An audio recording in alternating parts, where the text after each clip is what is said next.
تحریک لبیک پاکستان کے سربراہ حافظ سعد حسین رضوی، ان کے چھوٹے بھائی حافظ انس حسین رضوی اور ان کی دیگر قیادت جو اس وقت لاپتہ ہے، ان کے حوالے سے جو بیسک ہیومن رائٹس ہیں کہ کسی کو بھی جبری گمشدگی میں رکھنا ہیومن رائٹس کی جو قوانین ہیں ان کی خلاف ورزی ہے، تو اس حوالے سے یورپی یونین کے زیر انتظام فن لینڈ کی ہیومن رائٹس کی جو انٹرنیشنل آرگنائزیشن ہے ان کے ساتھ ہماری بات چیت جاری تھی۔ تو بہرحال اس ہفتے میں، رواں ہفتے میں ان پر آرٹیکل شائع کر دیا جائے گا۔ آرٹیکل کے جو عام نکات ہیں ان کو بھیج دیے گئے ہیں اور اس پر ہماری روزانہ کی بنیاد پہ جو ان کے نمائندگان ہیں، جو ان کے مندوبین ہیں، ان سے روزانہ کی بنیاد پہ میٹنگ ہو رہی ہے بذریعہ زوم، اور اس کو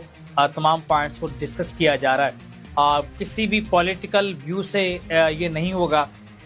یہ ہرگز اس لیے نہیں ہے کہ ان کو رہا کیا جائے، بلکہ بیسک ہیومن رائٹس کی جو خلاف ورزی ہو رہی ہے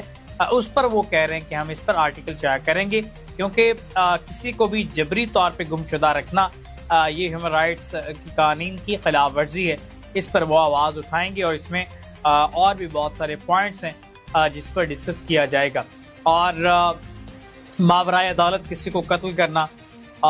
کسی کو بھی سر راہ گولی مارنا، یہ بھی ہیومن رائٹس قوانین کی خلاف ورزی ہے۔ تمام پوائنٹس ان تک پہنچا دیے گئے۔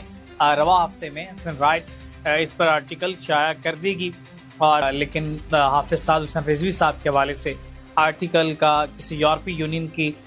کسی ذیلی تنظیم کے یہاں شائع ہونا یہ ایک سرپرائز سے کم نہیں تھا، لیکن بہرحال کوششیں رنگ لائی ہیں